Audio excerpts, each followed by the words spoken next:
दोस्तों, क्या आपने कभी सोचा है कि कुछ कंपनियां दूसरों के कंपैरिजन में ज़्यादा पैसा क्यों कमाती हैं? ये एक मिलियन डॉलर क्वेश्चन है जो सब पूछते हैं, लेकिन हर कोई जवाब सुनने के लिए तैयार नहीं होता। क्या आप उनकी सक्सेस का सीक्रेट जानना चाहते हैं? क्या वो इसलिए कामयाब हैं क्योंकि उनके पास टैलेंट है, या ये सिर्फ एक लक है और कोई कैलकुलेशन नहीं? जवाब बहुत सिंपल है। First, take it easy. ये आपकी फॉल्ट नहीं है और आप किसी से कम नहीं है। अगर आप इस सीक्रेट को जान गए और उसे अप्लाई करने लगे तो आप बहुत अच्छे रिजल्ट अचीव कर सकते हैं। इस बुक में आप टॉप सक्सेसफुल बिजनेसेस के एक रूल के बारे में जानेंगे और ये भी जानेंगे कि कैसे उन्होंने सच में सक्सेसफुल होकर दिखाया। ये ना तो लक है और ना ही टैलेंट, इसीलिए आपको किसी से भी खुद को कंपेयर करने की ज़रूरत नहीं है।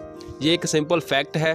वो जानते हैं कि कैसे अपनी एनर्जी और रिसोर्सेज को उन चीज़ों पर फोकस करना है जो सबसे ज़्यादा मायने रखती है। 80-20 प्रिंसिपल इस बारे में है। एक बार जब आप जान जाएंगे कि ये कैसे काम करता है तो वो आपको बदल कर रख देगा। तो क्या आप इस चेंज के लिए तैयार हैं? क्योंकि ये बुक आपके बिजनेस, आपकी लाइफ और आपकी ओवरऑल हैप्पीनेस को बदल देगी। इसलिए फोकस रहिएगा। नमस्कार दोस्तों, मेरा नाम है विंसेंट बुक और आप सुन रहे हैं VFM। दोस्तों, आज की ऑडियो बुक समरी का नाम है the 80-20 principal by Richard coach. तो आइए दोस्तों, इस समरी के पहले चैप्टर की बात करते हैं। Welcome to the 80-20 principal.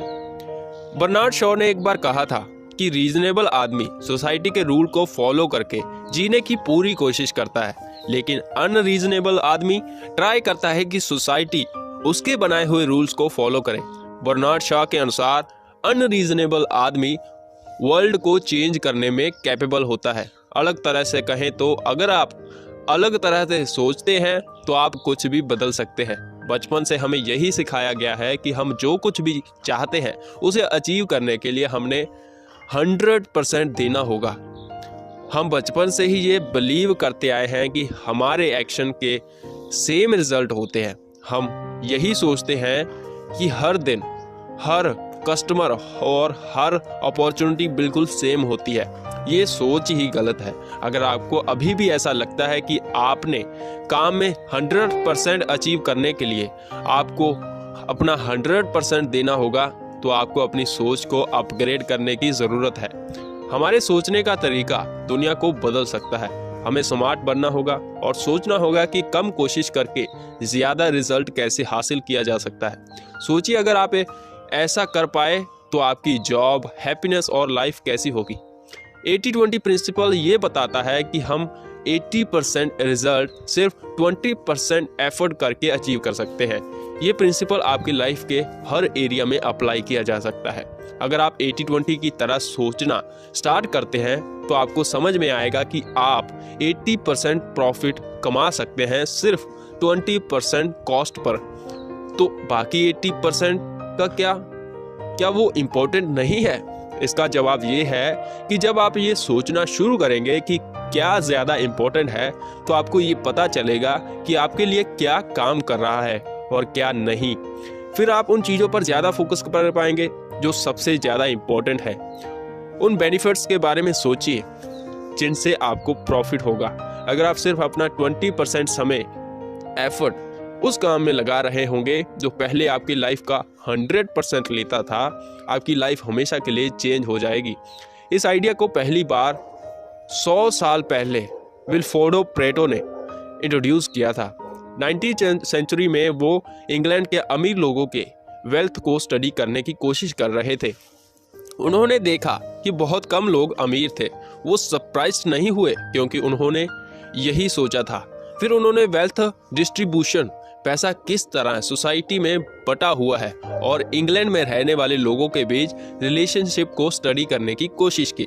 इस स्टडी के बाद उन्हें पता चला कि सिर्फ 20% इंग्लिश सिटीजन के पास 80% पैसा है। इस डिस्कवरी ने उन्हें सोचने पर मजबूर कर दिया कि इस दुनिया में कोई बैलेंस नहीं है। इसलिए उन्होंने पुराने समय और जगह के अमीर लोगों के बारे में अपनी स्टडी को चालू रखा। वो बहुत सरप्राइज हुए कि हर केस में एक ही रूल अप्लाई होता है। वो ये सोचने लगे कि क्या इस प्रिंसिपल को लाइफ के दूसरे एरिया जैसे कि इकोनॉमी में अप्लाई किया जा सकता है। यहाँ से 80-20 प्रिंसिपल स्टार्ट हुआ। तो आइए आगे बात करते हैं नेक्स्ट चैप्टर की, हाउ टू थिंक। हमने अभी सीखा था कि छोटी चीज़ों से भी बड़े रिजल्ट मिल सकते हैं और कभी कभी बड़ी चीज़ें भी कम रिजल्ट देती हैं। यही सिंपल सेंस है 80-20 प्रिंसिपल। तो इस प्रिंसिपल को रियल लाइफ में कैसे अप्लाई किया जा सकता है? पहले आपको अपने लाइफ पर फोकस करने की ज़रूरत है। उसको स्टडी कीजिए, फिर देखिए कि आप अपने लाइफ को इम्प्रूव करने के लिए कौन से चेंजेस अपनी लाइफ में ऐड कर सकते हैं। अच्छे रिजल्ट अचीव करने के लिए आपको बहुत ज़्यादा हार्डवर्क करने की ज़रूरत नहीं है।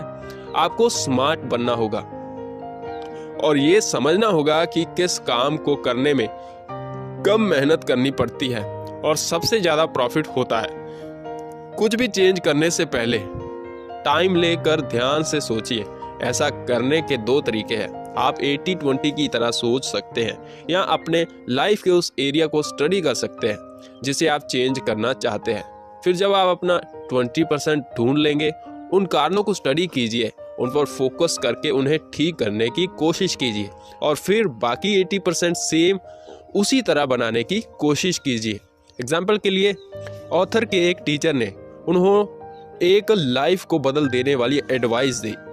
उन्होंने उसे कहा कि वो शुरू से लेकर एंड तक अब कभी कोई बुक नहीं पढ़े जब तक कि वो रियल में उनको एंजॉय नहीं करना चाहते हो। तो अगर वो उस बुक से कुछ सीखना चाहते हैं तो उसे स्मार्ट बनना होगा। उन्होंने उसे एंड को ध्यान से पढ़ने को कहा, फिर इंट्रोडक्शन को और फिर से एंड को पढ़ने के लिए कहा।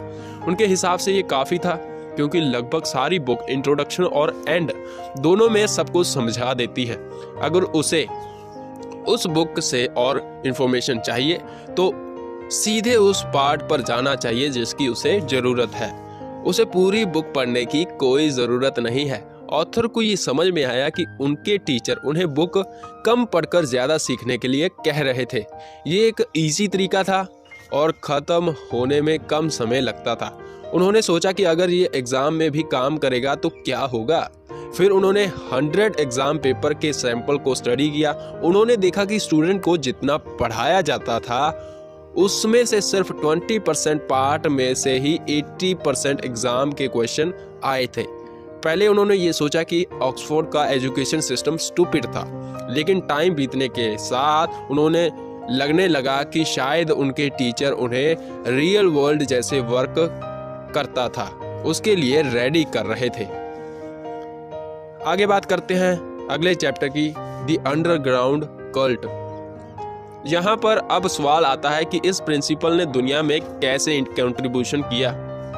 आप सोच रहे होंगे कि ये प्रिंसिपल कहाँ यूज किया गया है।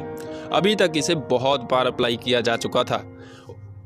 उस पहली वेव मतलब अचानक से कुछ होना जो तेजी से बढ़ जाता है, जैसे कि कोई इवेंट का नाम जिसने दुनिया को बदल कर रख दिया हो। क्वालिटी कंट्रोल वेव है। यहाँ 80-20 का प्रिंसिपल अप्लाई किया गया उन प्रोडक्ट को स्टडी करने के लिए जो कोई प्रॉफिट नहीं कमा रहे थे। रिजल्ट ने ये प्रूव किया कि अगर आप सब चीज़ों पर फोकस करने के बजाय उन 20% अच्छी क्वालिटी पर फोकस करते हैं जिसकी वजह से वो प्रोडक्ट बिक सकता है, तो आपको 80% प्रॉफिट जल्दी मिलेगा और वो भी कम एफर्ट करके। अगर सब कुछ इतना आसान था तो प्रोडक्ट में क्वालिटी की कमी क्यों थी?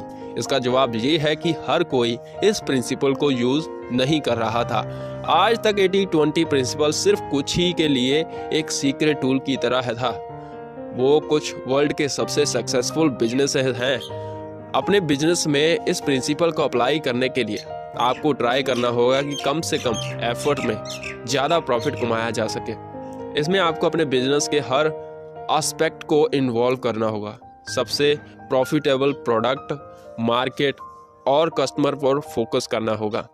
इस प्रिंसिपल का एक अच्छा एग्जाम्पल वो है जिसे जोसेफ जोरान ने 1950 में किया था। उन्होंने क्वालिटी कंट्रोल पर एक रेवोल्यूशन शुरू की थी। उन्होंने इस बात पर जोर दिया कि कंपनीज को अपने खराब प्रोडक्ट को स्टडी करना चाहिए और उन कारणों को ढूंढना चाहिए जिसकी वजह से वो मार्केट में बिक नहीं पाए। प्रॉब्लम्स को समझ लेने के बाद उन्होंने सिर्फ सबसे इम्पोर्टेंट क्वालिटीज 20% पर फोकस करना चाहिए। फिर उन्हें इम्प्रूव करने की कोशिश करनी चाहिए। उनका मानना था कि इन 20% क्वालिटीज़ को ठीक करने से प्रोडक्ट बिकने लगेगा। ये सब डिपेंड करता है कस्टमर पर और वो क्या चाहते हैं उस पर। 100% क्वालिटी को इम्प्रूव करने की कोशिश करना इम्पॉसिबल है। उन्होंने इस प्रॉब्लम को वाइटल फ्यू कहा है। ये तरीका यूजफुल साबित हुआ। जापानी कंपनी ने इस प्रिंसिपल को अप्लाई करना शुरू कर दिया और उन्होंने अपने प्रोडक्ट के द्वारा मार्केट पर कब्जा कर लिया। इस सोच ने बिजनेस की दुनिया को बदल कर रख दिया। वेस्ट कंट्रीज में भी कंपनीज ने 80-20 प्रिंसिपल को अपनाना शुरू कर दिया। वो टोटल या परफेक्ट क्वालिटी की जगह सिर्फ उस 20% पर फोकस करने लगे जिसकी वजह से प्रोडक्ट बिक सकते थे और 80% ज़्यादा प्रॉफिट हो सकता था। आइए आगे बात करते हैं why your strategy is wrong. आप सोच रहे होंगे कि आपकी कंपनी तो अपना बेस्ट दे रही है और आपके एम्प्लॉय भी अपना बेस्ट दे रहे हैं, लेकिन आप पूरी तरह से गलत हैं। क्या आपकी स्ट्रैटेजी गलत है? हाँ है। अब आप बोलेंगे क्यों? क्योंकि हम श्योर हैं कि आपको पता नहीं है कि आपका पैसा कहाँ से आता है या आप इसे असल में कहाँ खो रहे हैं। और हम विश्वास के साथ कह सकते हैं कि आप इतना सब कुछ बहुत कम प्रॉफिट पाने के लिए तो कर नहीं रहे हैं। आपको अपनी स्ट्रेटजी के ओवरव्यू ब्रीफ स्टडी की ज़रूरत नहीं है। आपकी कंपनी को अंडरव्यू की ज़रूरत है। ये इस बात की डीप स्टडी है कि आपका बिजनेस आपके लिए कैसे काम कर रहा है। आपको पता होना चाहिए कि आपका पैसा कैसे कमाया जा रहा है। आपको अपने बिजनेस के उन एक्सपेक्ट्स की पहचान करने की ज़रूरत है जो आपको सबसे ज़्यादा प्रॉफिट दे रहे हैं। इसमें आपके प्रोडक्ट, आपके कस्टमर और कुछ भी जो पैसा ला रहा है वो सब शामिल है। अपने प्रोडक्ट के बारे में ज़्यादा जानने के लिए आपको पिछले मंथ की कई सेल्स को स्टडी करना होगा। अपने कस्टमर के बारे में ज़्यादा जानने के लिए आपको उन कस्टमर या कस्टमर ग्रुप पर फोकस करना होगा जो आपके प्रोडक्ट को सबसे ज़्यादा खरीदते हैं। दूसरे एस्पेक्ट में वो चीज़ें हैं जो आप पहले से देख रहे हैं, जैसे कि छोटे प्रोडक्ट और बड़े प्रोजेक्ट का कंपैरिजन करना। जो भी आपको सबसे ज़्यादा प्रॉफिट देता है उसमें आपकी एनर्जी और रिसोर्सेज ज़्यादा लगना चाहिए। एक और हेल्पफुल तरीका है अपने कॉम्पिटिटर को स्टडी करना। जॉर्जिया की इंटरफेस कॉर्पोरेशन नामक एक कंपनी कॉर्पोरेट बेचा करती थी। उन्होंने अपने बिजनेस को स्टडी किया तो देखा कि सभी लोग जो कॉर्पोरेट खरीदते हैं उनमें से सिर्फ 20% ने कारपेट यूज़ किया था। इसलिए उन्होंने उन कारपेंटर्स को बिजनेस पे फोकस हटा दिया जो शायद कभी यूज़ नहीं किया करते थे और उन कारपेंटर्स को रिपेयर करने में शिफ्ट कर दिया जो लोग सच में अपनी डेली लाइफ में यूज़ करते थे। जिस किसी का कारपेट खराब हो जाता था तो उसे उनकी शॉप में भेज दिया जाता था। एम्प्लॉयज़ कारपेट को रिपेयर करके और उसे कस्टमर के घर में रीइंस्टॉल कर देते थे। इस कंपनी ने ये जाना कि ज़्यादा पैसा कमाने के लिए उन्हें उन कस्टमर को टारगेट करना पड़ेगा जिनसे उन्हें सबसे ज़्यादा प्रॉफिट हो रहा था। वो थे कारपेट ओनर्स। अब ये कंपनी $800 मिलियन की कारपेट सप्लायर बन चुकी थी। ये 80-20 प्रिंसिपल के इनर वर्किंग का एक बड़ा प्रूफ है। आगे बात करते हैं सिंपल इज ब्यूटीफुल। आपने कभी सोचा है कि क्या आप एक ऐसा बिजनेस चला सकते हैं जो सिर्फ प्रॉफिट कमाता हो? कोई लॉस नहीं, कोई पेन नहीं, सिर्फ प्रॉफिट। मान लीजिए कि आपने अपने बिजनेस और अपनी स्ट्रेटेजी को स्टडी किया है। आपने हर एक्सपेक्ट के 20% का पता लगाया जो आपको 80% प्रॉफिट दे सकता है। सवाल ये है कि अब आप क्या करना चाहेंगे?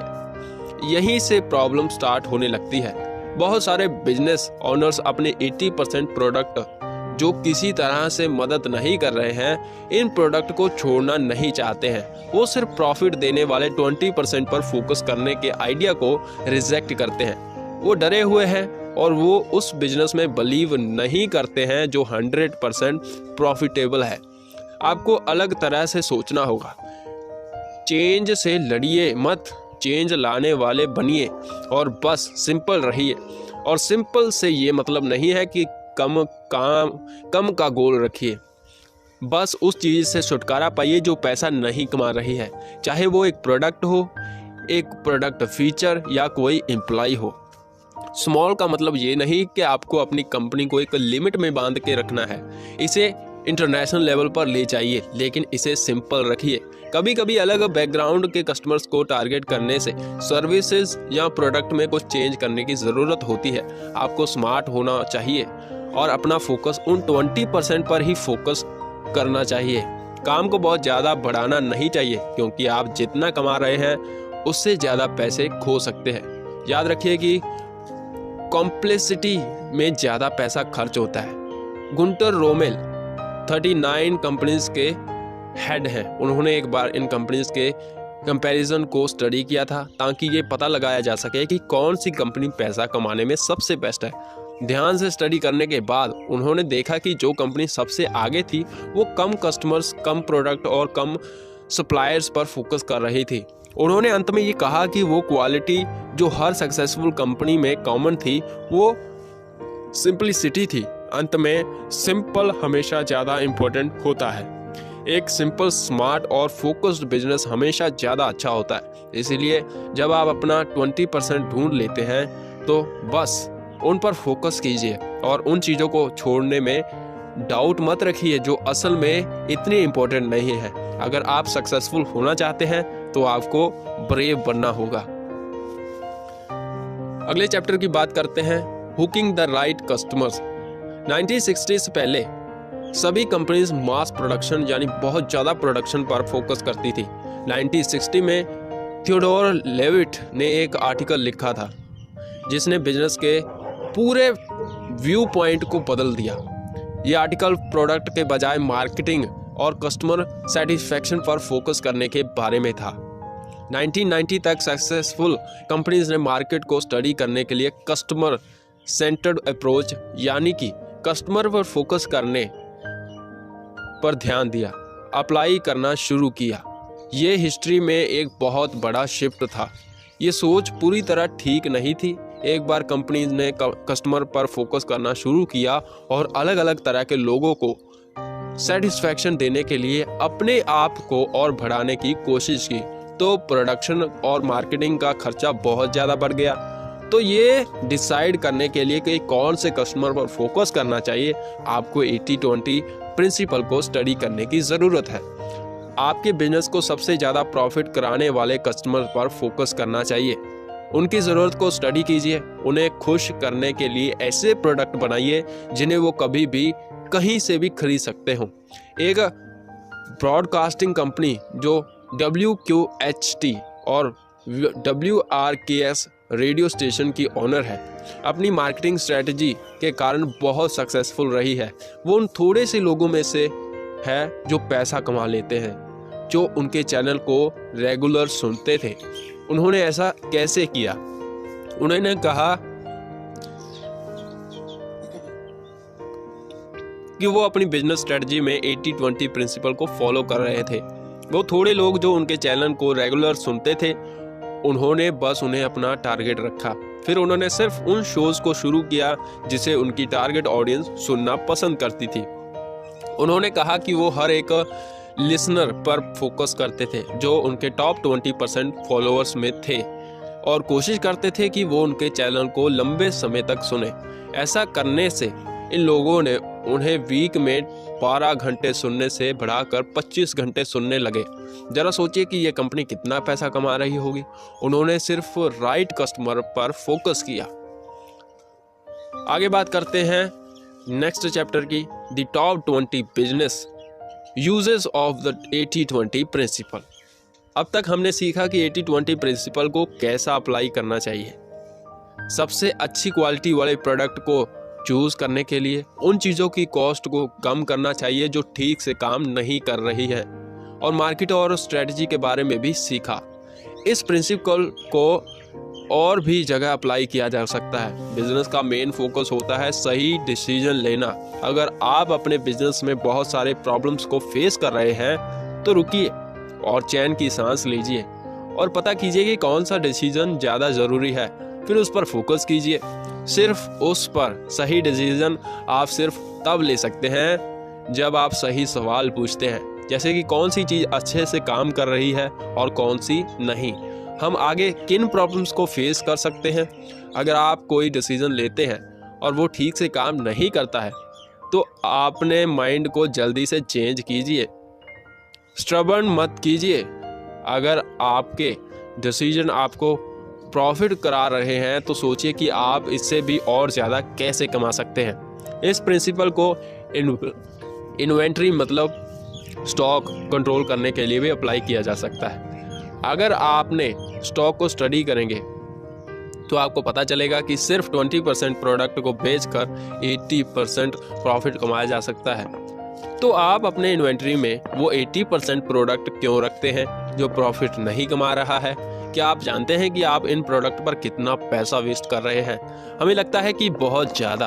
आप अपने प्रोडक्ट को मैनेज करने के लिए भी 80-20 प्रिंसिपल को अप्लाई कर सकते हैं। सबसे पहले आपको अपने प्रोडक्ट को छोटे छोटे टास्क में डिवाइड करने और सिंपल बनाने की ज़रूरत है। फिर आपको उन 20% टास्क पर फोकस करना चाहिए जो सबसे ज़्यादा प्रॉफिट ला सकते हैं।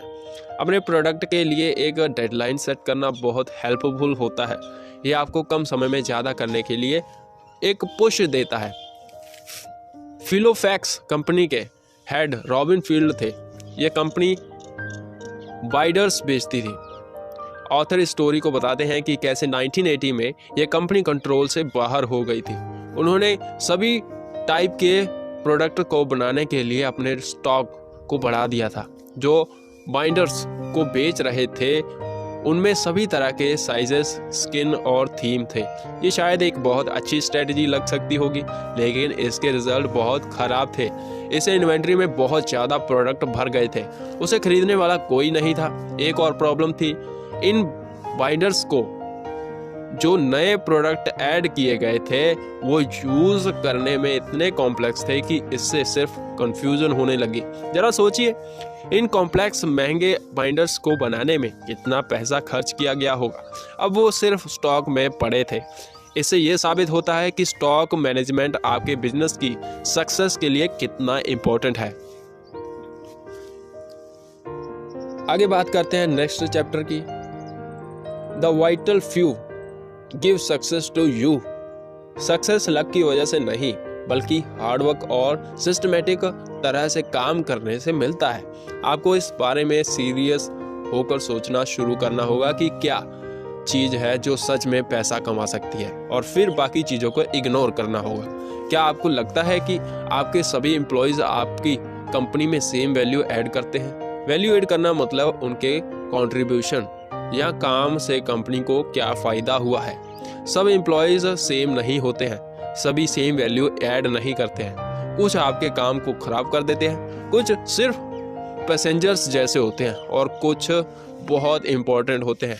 इसके अलावा सभी टास्क भी सेम नहीं होते। कुछ टास्क से पैसे कमाए जा सकते हैं, कुछ सिर्फ आपका फोकस खराब करते हैं। ज़्यादा प्रॉफिट दिलाने वाले एक्टिविटीज़ में ज़्यादा रिसोर्सेज को यूज़ करना चाहिए। 50-50 की तरह सोचना बंद कीजिए और 80-20 प्रिंसिपल को अप्लाई करना स्टार्ट कीजिए। अपने समय के 20% को एनर्जी, ऑर्गेनाइजेशन, बिजनेस, एम्प्लॉयज़ पर फोकस कीजिए जो आपको 80% प्रॉफिट करवाएंगे। प्रेजेंट में रुककर मत जाइए, आगे बढ़िए और ये सोचिए कि शायद आज का 20% फ्यूचर में काम नहीं कर पाएगा। आगे की प्लानिंग करना शुरू कर दीजिए। अपने ब्रेन को ऐसे ट्रेन कीजिए कि वो 80% को ब्लॉक कर दे जो आपके लाइफ और बिजनेस के सारे एस्पेक्ट में कोई काम नहीं कर रहा है। ये सिर्फ एक्शन लेकर ही किया जा सकता है। इसे करना और इसे जारी रखना अब आपकी बारी है। ये स्टोरी एक एग्जाम्पल है इम्पॉर्टेंट डिसीजन को लेने के बारे में जो आपकी सोच को बदल कर रख देगा। ऑथर के एक फ्रेंड थे।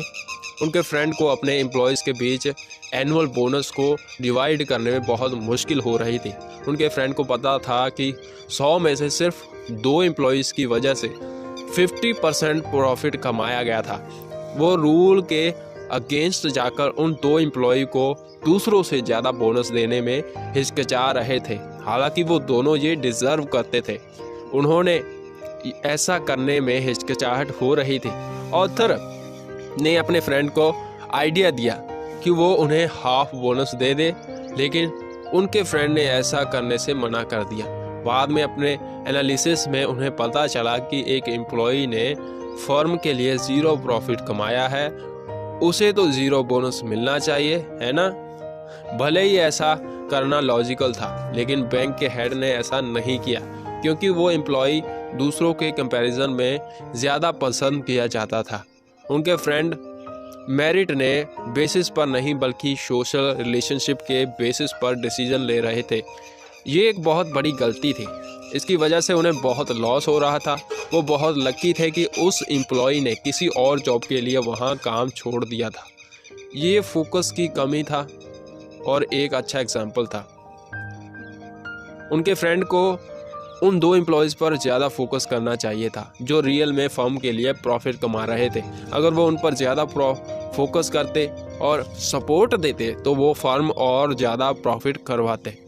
इसीलिए अपने बिजनेस डिसीजन लेने में हेजिटेट मत कीजिए, हिचकिचाइए मत।